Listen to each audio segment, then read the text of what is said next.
muchas gracias, Alicia, y gracias a todos los presentes por vuestra asistencia a esta mesa. Como Alicia nos ha pedido que nos presentemos, pues yo me presento. Mi nombre soy Íñigo Meire Felipe. Vengo de la Universidad Vasca de Deusto. Bueno, soy Íñigo Meire Felipe, o quizás un chatbot que está emulando sus emociones y gracias a la paraidolia que está funcionando ahora en su psiquismo, pues un zombie filosófico, pero eso nunca lo sabrán porque acabo de pasar el test de Turing con este chiste.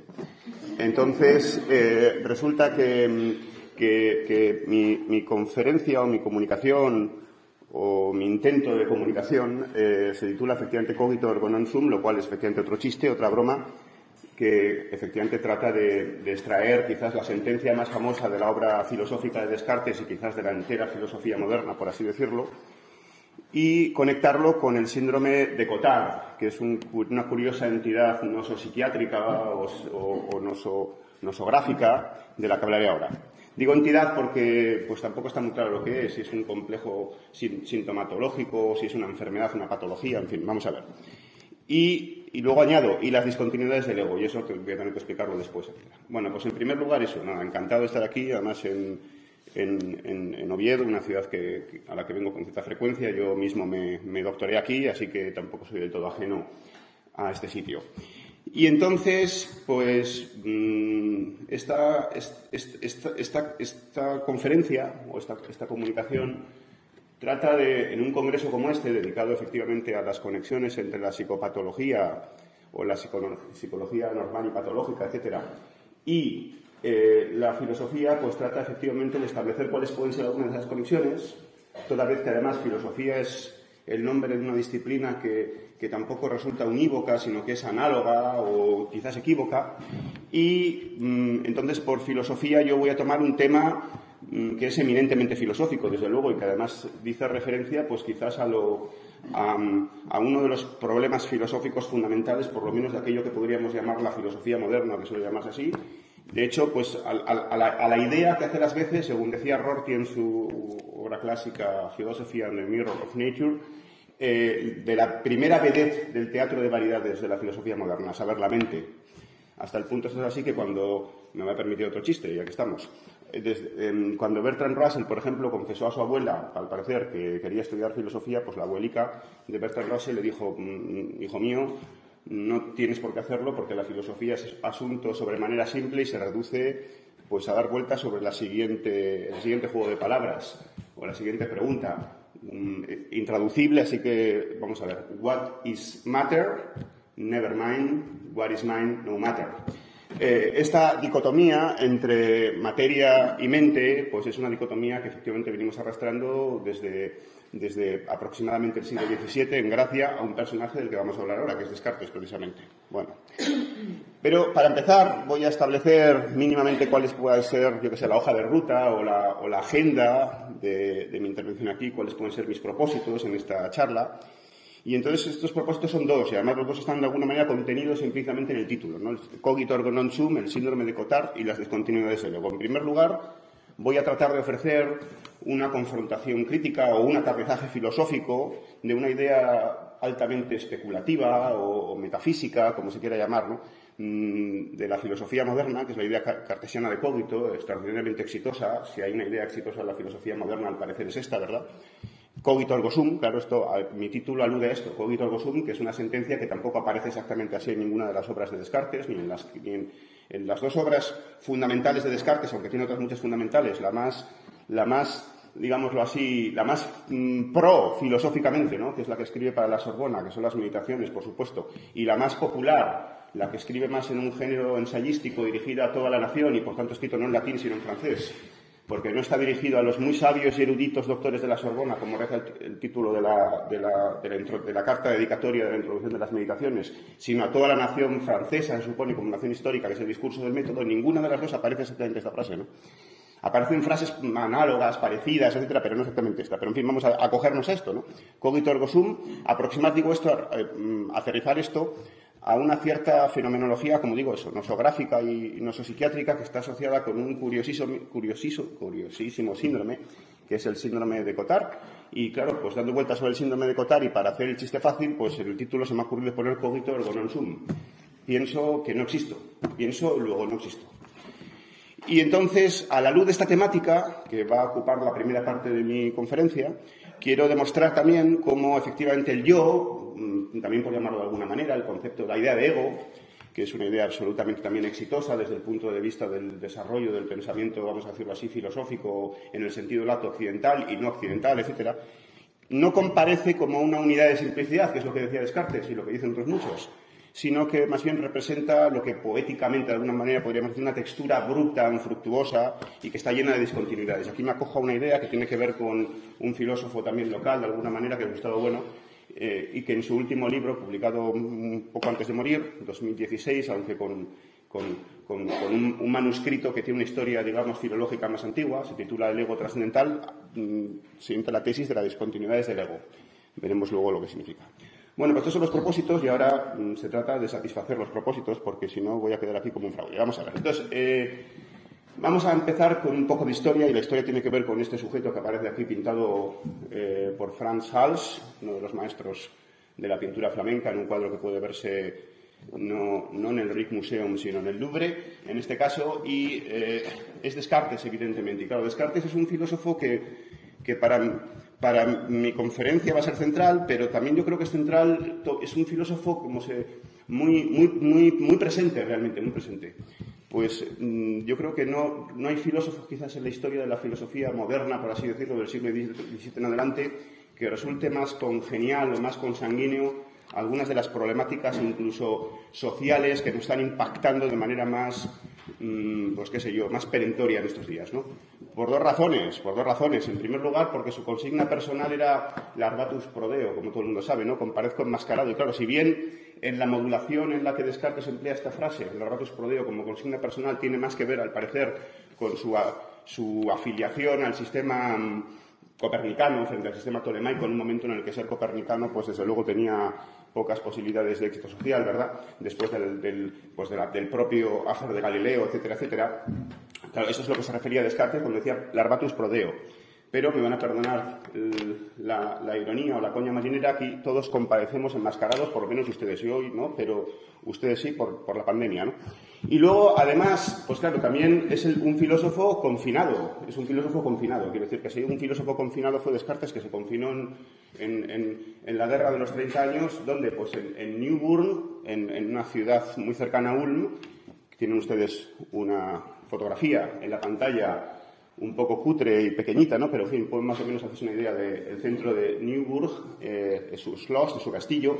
Y en esta ciudad, pues fue precisamente donde se nos cuenta en el discurso del método, pero también en las meditaciones, bueno, sobre todo en el discurso del método, que tiene mucha de autobiografía personal, sobre todo un poco a imitación también de una figura muy influyente para Descartes, San Agustín, ¿no? A través del cardenal de Flech. Entonces, en la primera parte del discurso del método se nos cuenta efectivamente cómo se confinó y cómo al calor de una estufa encontró el ego. La primera verdad de este sistema fundacionalista, ¿no?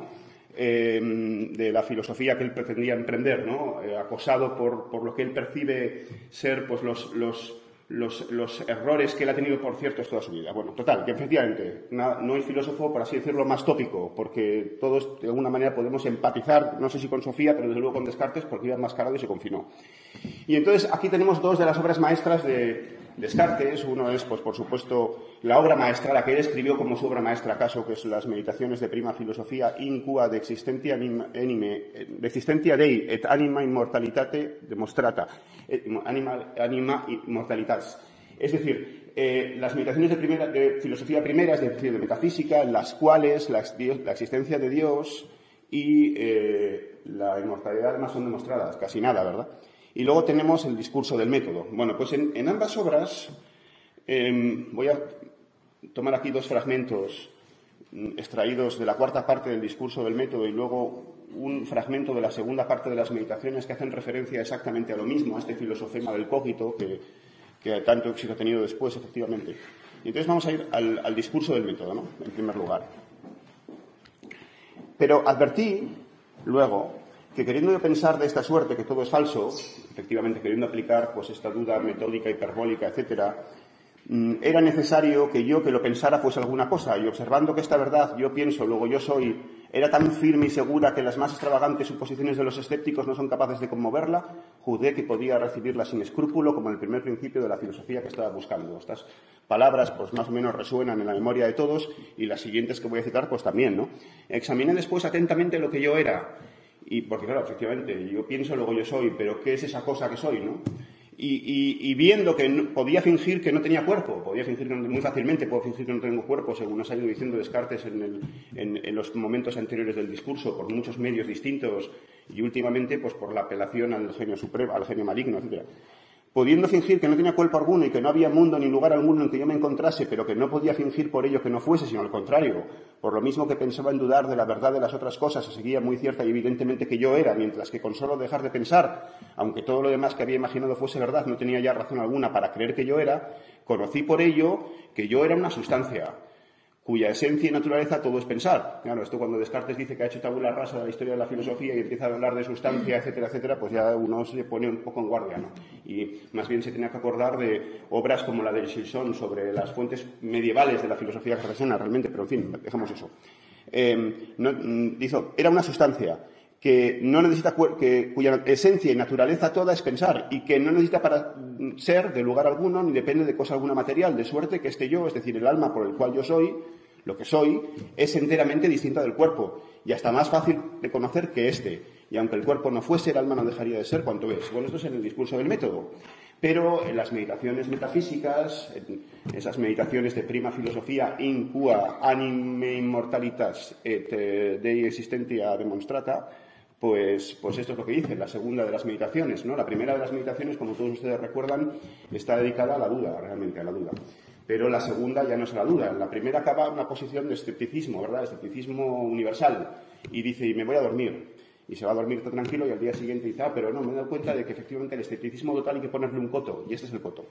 Me he persuadido, empero, de que no existe nada en el mundo, ni cielo, ni tierra, ni mente, ni cuerpo. ¿No significa esto, en resumen, que no existo? Que yo no existo.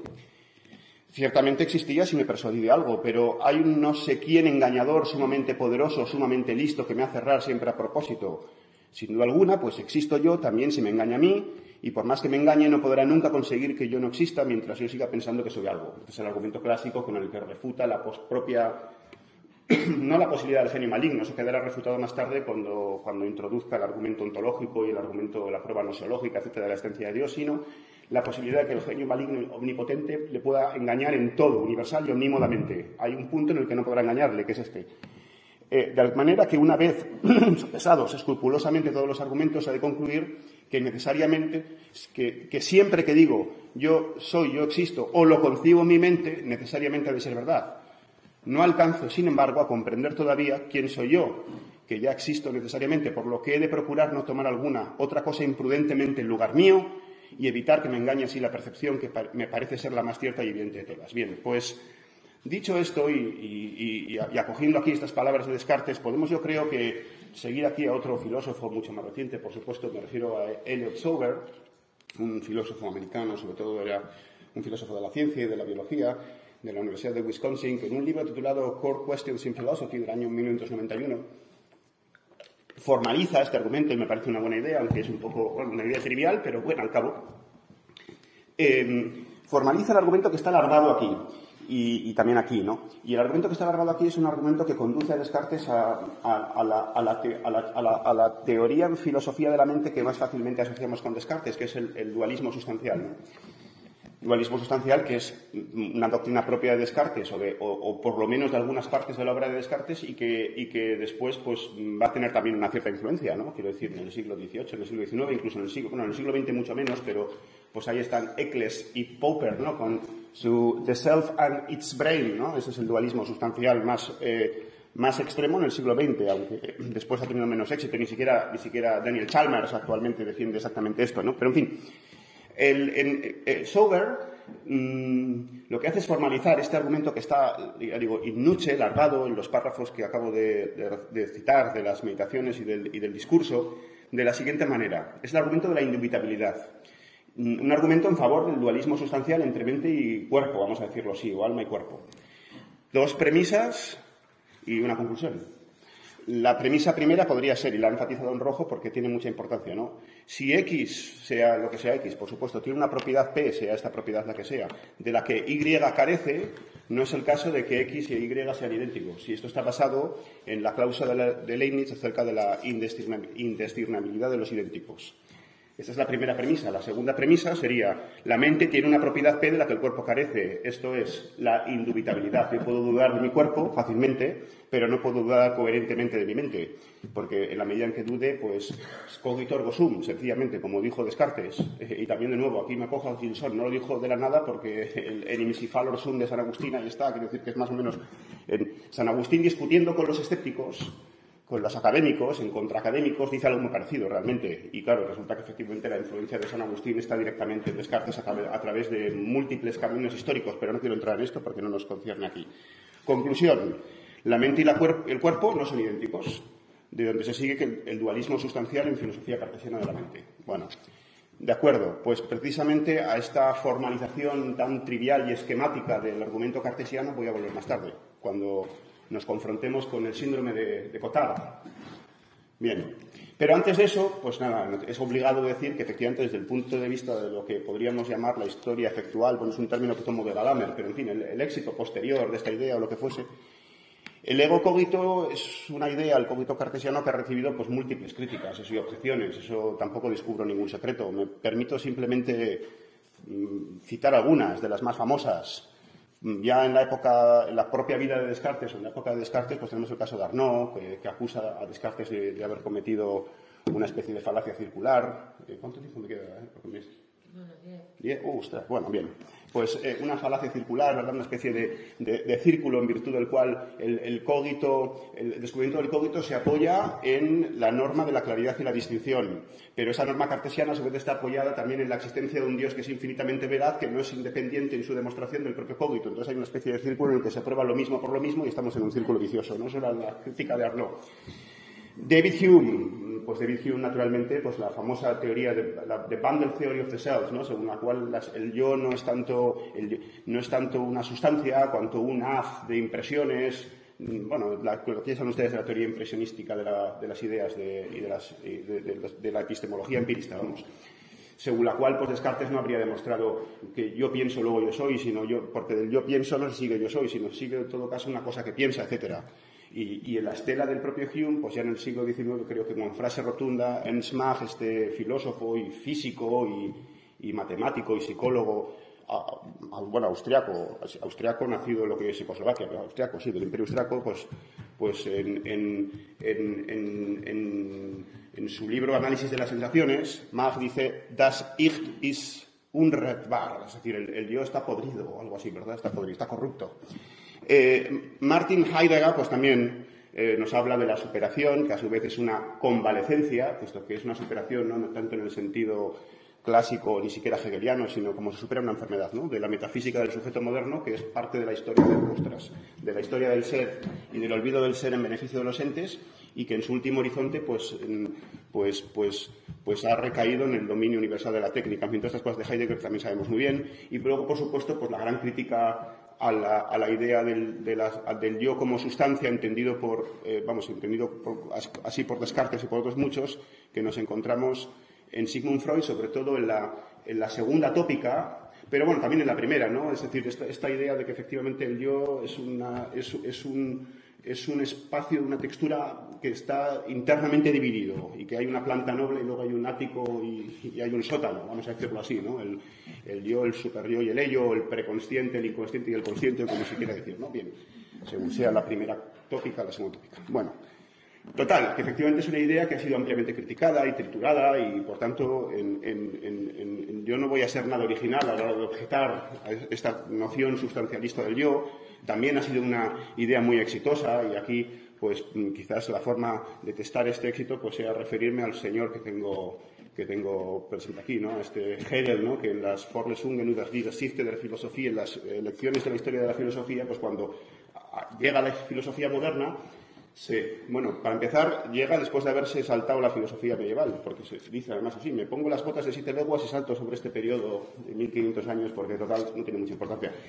como lo que hace Bertrand Russell también en su historia de la filosofía. Y llego al momento inicial de la filosofía moderna, que es cuando Descartes, así lo dice Hegel, muy bonito, literariamente, ¿no? Avista tierra firme, y la tierra firme es el cogito. Dice, tierra firme, y es el cogito. Y entonces, cuando llega al cogito, la filosofía está en su propia casa. Dice, bien, pues Descartes, como el fundador de la filosofía moderna, porque es el descubridor de la conciencia, o de la autoconciencia, o del principio de inmanencia, o muchas formulaciones de este supuesto descubrimiento cartesiano fundamental. Se entiende a Descartes como el fundador del pensamiento filosófico moderno, mediante el establecimiento del principio de inmanencia, el descubrimiento del sujeto, muchas veces se dice. Esto en filosofía. Y en psicología, hombre, nadie hoy en día dice que Descartes se le tiene como uno de los fundadores de la psicología. También la palabra psicología es también análoga, ¿no? O equívoca, al menos, ¿no? Porque, claro, la psicología es una palabra que se inventó por Plinius, entonces... Pero la psicología como ciencia...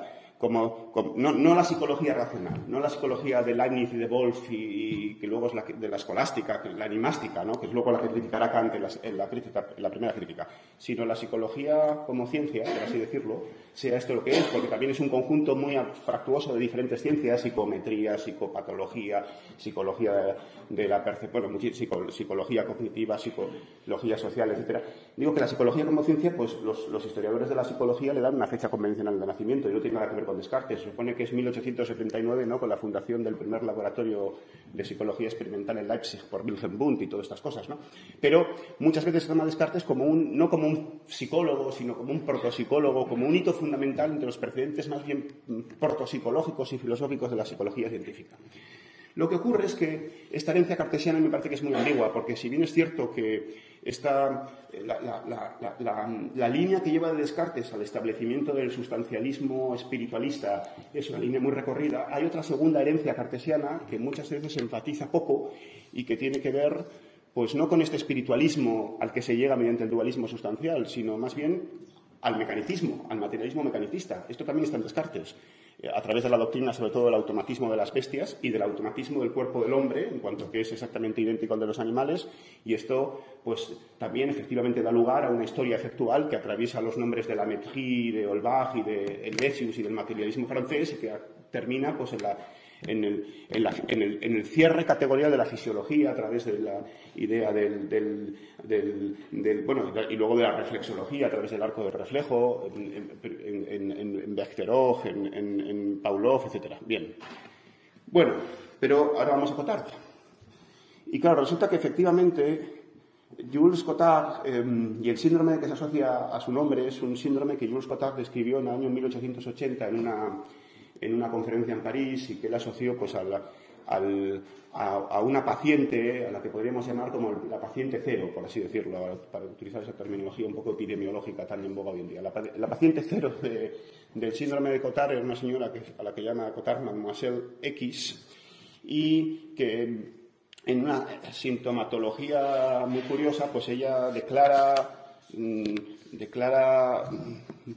una serie de ideas fijas que tienen que ver con la inexistencia de partes enteras de su cuerpo, de su tórax, de su cerebro, etcétera. Luego afirma estar muerta, después afirma más bien ser inmortal. Es un delirio totalmente confuso al que Cotard le pone el nombre de delirio de negación originalmente, y que aparece en esta conferencia de 1880, pero que después vuelve a aparecer en una obra fundamental de Cotard, que son los estudios sobre las enfermedades cerebrales y mentales de 1881, donde efectivamente Cotard termina por describir este síndrome que posteriormente, en 1893, otro psiquiatra, Regis, asociará el nombre de Cotard. Y este epónimo, el epónimo síndrome de Cotard, será finalmente y definitivamente popularizado por Jules Seglas en el año 1897. Por eso lo llamamos síndrome de Cotard, ¿no? Sin perjuicio de que, efectivamente, como siempre sucede en estos casos y como a todo quien gane, pues Cotard tampoco fue el primero probablemente en describirlo. Sí, desde luego, en describirlo de una manera tan sistemática en sus estudios sobre las enfermedades cerebrales y mentales, pero Charles Bonnet, en 1788, ya había descrito casos parecidos, etcétera, un caso parecido. Bueno, entre otros Bueno, hay que decir que en la actualidad, por eso decía que me daba cierto pudor llamarlo una entidad diagnóstica, porque no figura como tal entidad diagnóstica, como nombre de tal enfermedad, ni en el DSM-4, ni tampoco en el manual de la Organización Mundial de la Salud, el ICD-10. Pero, entonces, no hay dudas, ¿no? La hipótesis más probable es que no sea propiamente una enfermedad, sino un conjunto sintomatológico que es secundario respecto de una variedad de condiciones psiconeurológicas muy diversas, desde el Parkinson hasta la demencia vascular, ciertos tumores cerebrales también, la depresión mayor a veces se asocia con el síndrome de Cotard en algunos grados, la esquizofrenia paranoide, etcétera, y tiene una patofisiología también muy ambigua y muy variada, pero que parece que está correlacionado con ciertos daños en el tejido fusiforme. Y lo que más nos interesa aquí es precisamente la fenomenología que viene asociada a este trastorno, o a este síndrome, o a este conjunto fenomenológico de síntomas, ¿no? Entonces, esa fenomenología, quiero decir, pues tiene que ver con delirios, una fenomenología delusional, de negación de la propia existencia, pero no siempre de la propia existencia, a veces delirios sobre la muerte, es decir, el paciente afirma estar muerto, o, curiosamente y paradójicamente, en ocasiones cursa con ideaciones delusionales de inmortalidad o delirios de grandeza, etcétera. Algunas personas aquejadas de síndrome de Cotard lo que dicen es más bien no que están muertos ni que no existen, sino lo contrario, que son inmortales, que no pueden morir, etc. De hecho, la negación de la propia existencia no es muy frecuente. Bueno, el síndrome de Cotard es un síndrome muy raro en sí mismo, ¿verdad? Pero desde el punto de vista de su prevalencia, pero los casos en los que se reporta, los pacientes que reportan negar su propia existencia son muy pocos, pero sin embargo creo yo que refutan sencillamente el argumento cartesiano tal y como ha quedado delineado aquí. Si X tiene una propiedad P de la que Y carece, no es el caso de que X sea igual que Y. Basado en la cláusula Leibniz, la mente tiene una propiedad P de la que el cuerpo carece, la indubitabilidad. Los pacientes que tienen el síndrome de Cotard arrojan un mentis a esta indubitabilidad. Se puede muy coherentemente, entre comillas, negar la propia existencia. Claro, efectivamente yo creo que no solamente, y esto es lo que me interesaba resaltar aquí, el síndrome de Cotard arroja, como digo, un mentis por la vía psicopatológica a la declaración filosófica de la indubitabilidad del ego, el ego cartesiano versus el ego de Cotard, el cogito ergo sum cartesiano versus el muy trivial cogito ergo non sum que podría decirnos aquí cualquier paciente aquejado de este síndrome si hubiese alguno, sino que yo creo que va en coherencia con una tesis ontológica que ha sido pues establecida, entre otros, no digo que por el único, por Gustavo Bueno. Me hubiese gustado, no me da tiempo ya en absoluto, hacer justicia a un conjunto de premisas filosóficas que tienen que ver con una ontología discontinuista, que Gustavo Bueno ha venido defendiendo en muchas obras suyas, pero simplemente me voy a quedar con una idea.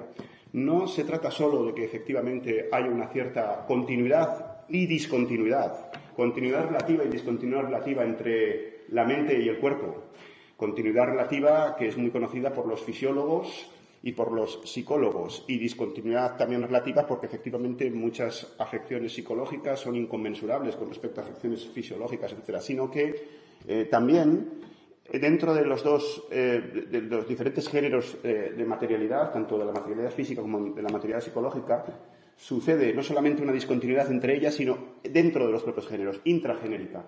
De manera que, efectivamente, las diferentes partes de nuestro ego están también relativamente conectadas entre sí y relativamente desconectadas entre sí. El ego no es tanto, no aparece tanto aquí como una suerte de cristal transparente que esconde una